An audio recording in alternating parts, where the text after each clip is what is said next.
fiz a técnica médica, isso lendo os boletins médicos, verificando o Conselho Federal de Medicina quando ele desenvolve a resolução, que a transformação de homem para mulher é perfeita. Vejam bem, conversava com um colega, professor Cristiano lá da Bahia, promotor. O professor Cristiano me conta um caso muito interessante.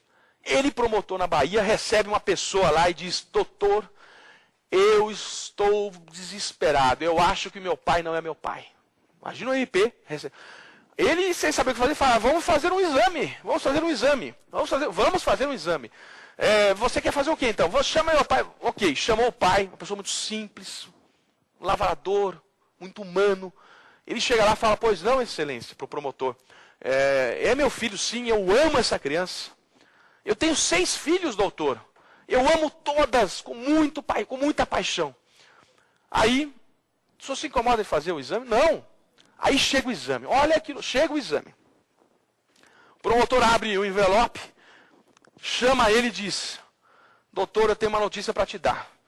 O seu 6º filho estava com a dúvida se o senhor era o pai mesmo. Chegou o exame, está dito aqui: o senhor é estéril.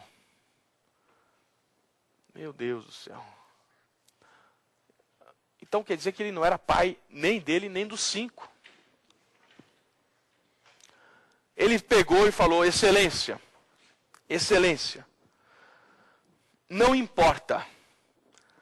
Eu sempre amei essas pessoas, essas crianças, desde quando elas nasceram. Elas são e serão eternamente os meus filhos. Passar bem, me dê licença. E bateu a porta.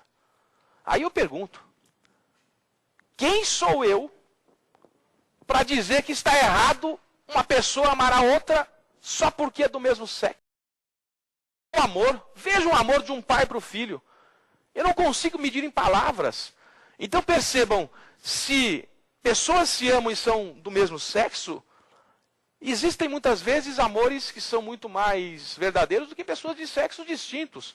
Então eu, Pedro, não vou criticar ninguém. Cada um faça a sua opção, e o Estado, nessa ideia de evolução, deveria sim reconhecer como entidade familiar, com base no artigo 3º, inciso 4. Cada um que tenha a sua opção, sejam livres para optar. Muito bem.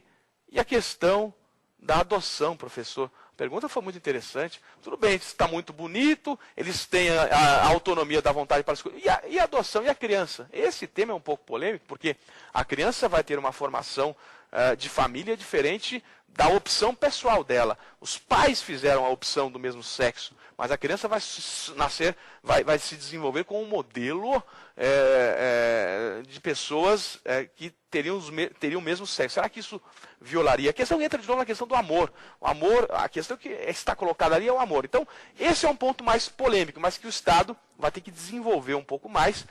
Parece, sim, que haveria algum fundamento no artigo 3º, inciso 4. E vamos ter que desenvolver muito. Esse é o grande tema para ser resolvido pelo Supremo na DPF número 132. Pauta para ser resolvida pelo Supremo. Vejam que a aula é dos grandes temas que estão em discussão. E eu queria ouvir uma opinião dos nossos amigos que estão aí nas ruas sobre um novo tema. Vamos a ela, um novo tema, opinião nas ruas, por favor. Bruno, você concorda com o uso de animais em atividades como rodeio e rinha? Na verdade, na rinha não, porque eu condeno, porque é agressivo demais para os galos. No rodeio, certa parte sim, porque ele rodeio é mais uma manifestação da cultura brasileira, porém eles prejudicam os touros e bois, acabam machucando os animais. Aí nessa parte do rodeio seria sim e não, mas na parte da rinha eu condeno totalmente. Bom, esse é um novo tema. Está posto. A questão de rodeios, de rinha ou briga de galo. E o nosso amigo colocou de maneira muito bem uma suposta colisão de direitos fundamentais. De um lado, a proteção à manifestação cultural. Do outro lado, a proibição de tratamento cruel contra animais. 2 preceitos constitucionalizados. Proibição do tratamento cruel contra animais, Artigo 225, parágrafo 1º, inciso 7. 225, parágrafo 1º, inciso 7. A questão da proteção da manifestação cultural, artigo 215, caput, parágrafo 1º. Teve o Supremo que resolver a questão da colisão de direitos fundamentais. E eu recomendaria a leitura dos acórdãos do Supremo sobre farra do boi. Recurso extraordinário, vamos anotar aí, 153531. Farra do boi, recurso extraordinário, 153531. Briga de galo, ADI 3776. ADI 3776. E rodeios, o agravo número 419, 225, 5. 419, 225, 5. Em todos os casos, entendeu o Supremo que nesta colisão de valores deveria prevalecer o princípio da proibição de tratamento cruel contra animais. Andou bem o Supremo, me parece.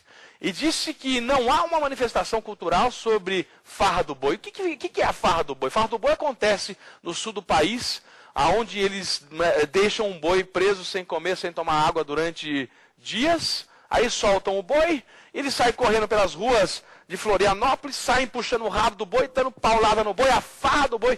Que farra é essa? Coitado do boi.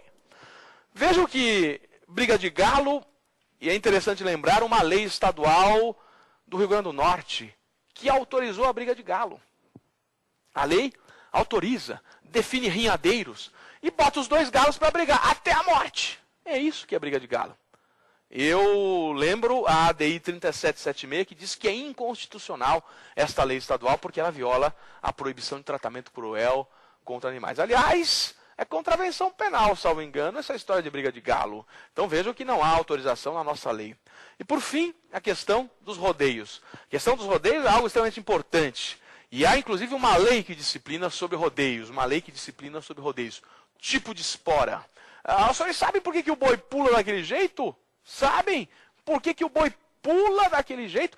É algo que tem que ser visto com muito cuidado. Né? A lei veio disciplinar, né, essas técnicas para fazer o boi pular, uso de algemas, algumas técnicas onde se laça o boi, vira a cabeça dele, ele quebra a coluna e cai morto no chão. Aonde é que se viu? Isso é manifestação cultural. Com o máximo respeito, andou, para aqueles que são favoráveis, né, a esse tipo de situações, andou bem o Supremo quando proibiu farra do boi, quando proibiu briga de galo e quando disciplinou aí as hipóteses dos rodeios. Andou bem prestigiando o valor que proíbe o tratamento cruel contra animais.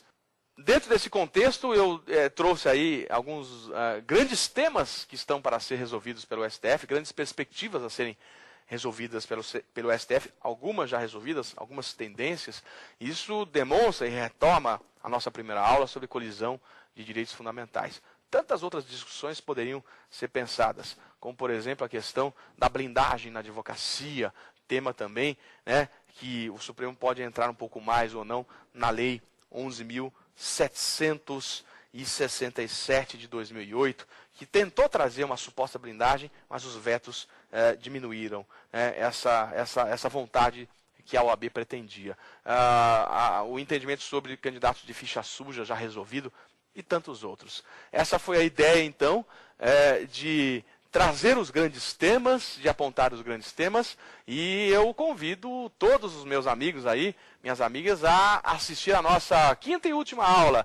E nela eu vou trazer algumas outras grandes discussões. E dou destaque aqui sobre o papel do Supremo, um suposto ativismo judicial. O Judiciário pode legislar quando o Congresso Nacional está omisso? Esta é a nova perspectiva para a nossa quinta aula. Saber Direito. Muito obrigado, meus amigos, pela presença. Nos vemos na quinta aula. Valeu, obrigado.